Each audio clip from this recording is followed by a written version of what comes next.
So yesterday, in beginning preparation for Sunday, for this coming Sunday, where we're going to be reading from Matthew chapter 10, verses 24 to 39, I suggested at the time that this section of Jesus' teaching contains some of the most difficult and challenging teachings probably in the whole of the New Testament. And I suggested that much as I might like to avoid having to deal with these verses, I think it's really important that we wrestle with, that we're willing to wrestle with those parts of the Bible that we find difficult, and to allow them to challenge our faith. And I think in that process of asking serious questions about particular texts, it's in that process that our faith grows and deepens, and we begin to open more fully to the work and presence of God's Spirit, which is really the goal. That's the goal of the whole of the Bible, is to open us to that deeper consciousness of God's Spirit at work in our lives.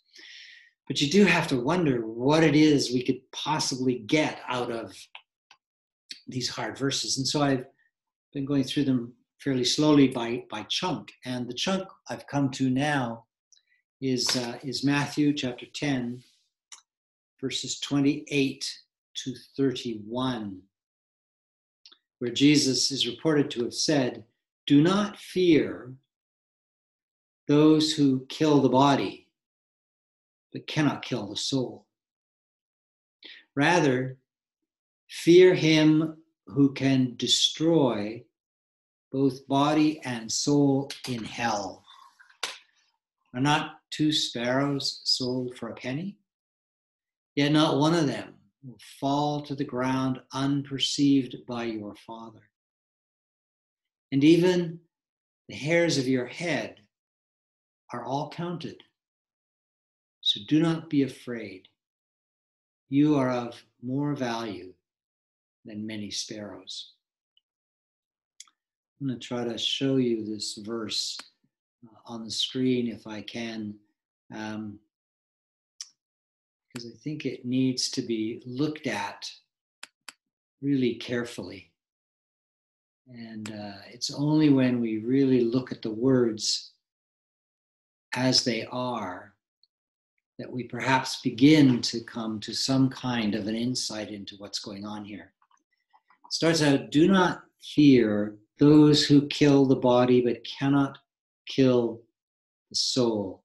So in the context, I said, talking about the earlier verses in this chapter, that Jesus is addressing his disciples. He's speaking to them about the future that they are going to face. He's talking to them about the reality of persecution that is coming. He's talking to them about the fact that their families are going to be rent asunder, that they are going to be tortured, that they are going to be profoundly victims of violence because of their faith. And so in that context, it makes perfect sense for him to say, "Do not fear those who kill the body, but cannot kill the soul." And I'll come back to that in a moment. But then he goes on and kind of complexifies things a little bit by saying, "Rather, fear him who can destroy both soul and body in hell."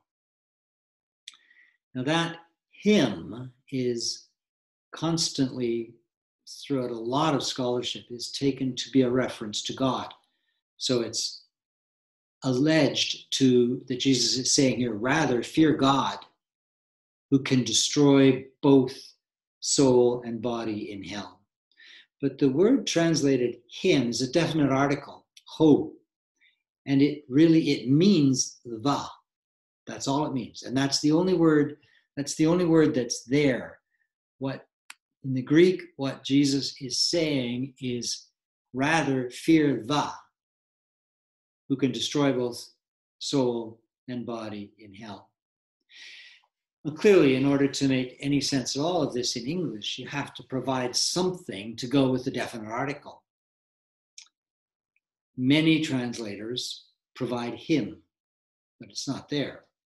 Some translators, I think the NIV, adds "one," fear the one who can destroy both soul and body in hell. I think that's better because it's less definite. Unfortunately, in the NIV, the one is translated with a capital O.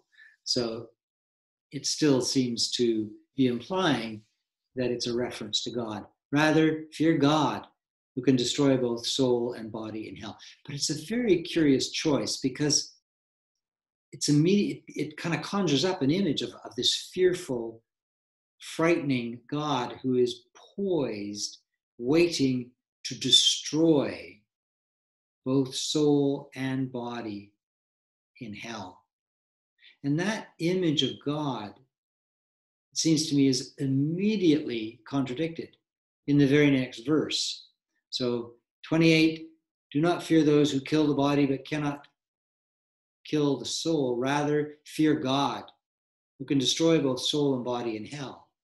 And then, are not 2 sparrows sold for a penny?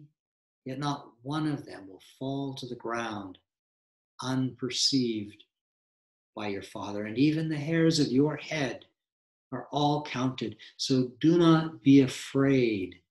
You are of more value than many sparrows. That just doesn't sound to me like a God who is peering over the precipice of heaven, looking down on humanity, wondering who it's time to destroy, whose soul and body need to be cast into heaven. The God that Jesus conjures up in the very next verse is the Father, is a Father who cares, is compassionate, is kind, is loving, and tender towards every dimension of creation. It's a God, an image of a God who has a profound awareness of the deep value of every living human being on this earth. So I don't know if I could be able to convince anybody of this, but I've tried. If you look on my blog from a couple of days ago, I have quite a long post on this verse. And my contention is that the only one who has the capacity to destroy my soul and my body in suffering, in hell, the only one who has the capacity to do that is me. I'm the one who can destroy my soul. I'm the one who can destroy my body. I'm the one who can live in an eternity of suffering if I so choose. And that's why the distinction here that Jesus makes between body and soul is, I think, so important. Do not fear, he says, those who kill the body but cannot kill the soul. Jesus understood, it would appear, that human beings are dual beings. We live in 2 dimensions at the same time on this earth. We have a physical being, we have a body, we have senses, we have sight, taste, smell, touch, hearing.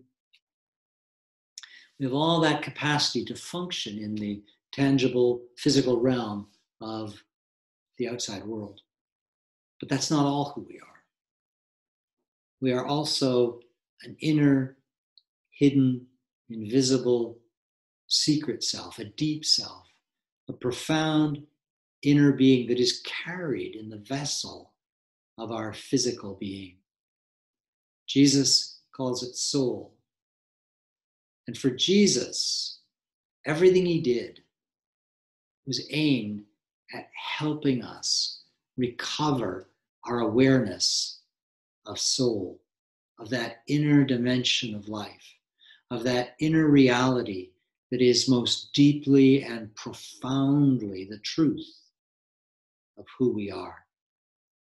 Because when we ignore soul, Jesus understood that whether we see it or not, whether we know it or not, when we ignore soul, we suffer. We are, in a sense, destroyed. We lose our bearings. We lose touch with that gentle, protective, strong kindness that is God.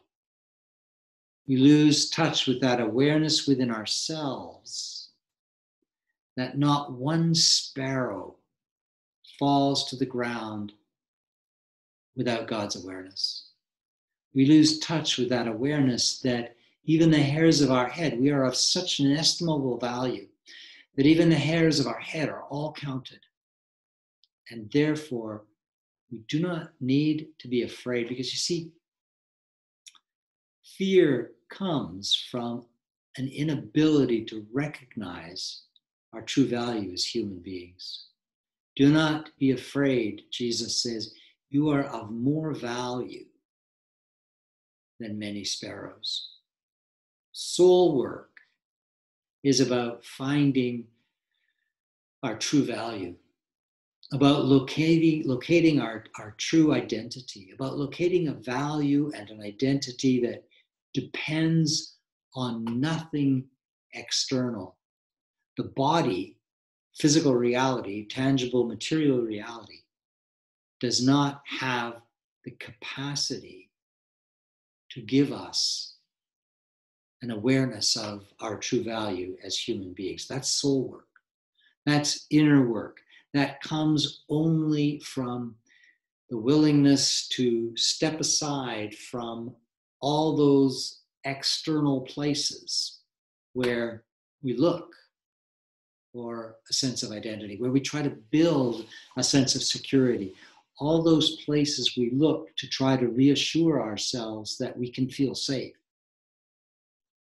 Physical reality, material reality, the horizontal plane can't provide that for us. It's what our hearts long for, but it cannot be given to us by material, tangible, physical reality.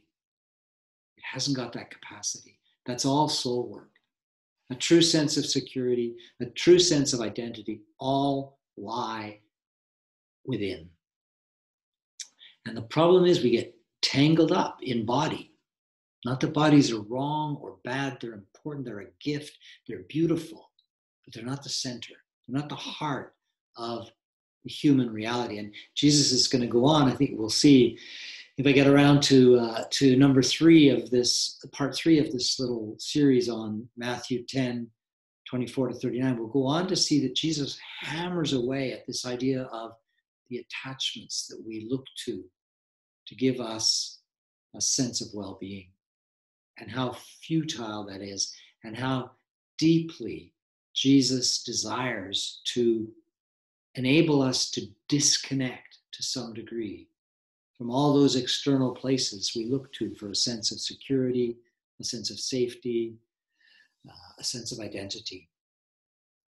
Jesus is asking us to see that when we locate our identity anywhere other than within, in the soul, that we will suffer.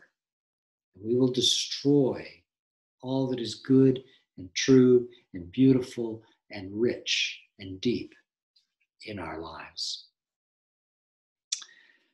Gracious and loving God, we give thanks to you for the challenging truth of your word. Help us to see that the deep longing of our lives is to find our sense of identity, to find our security by resting in that soul place that is our true and deepest identity given to us by you.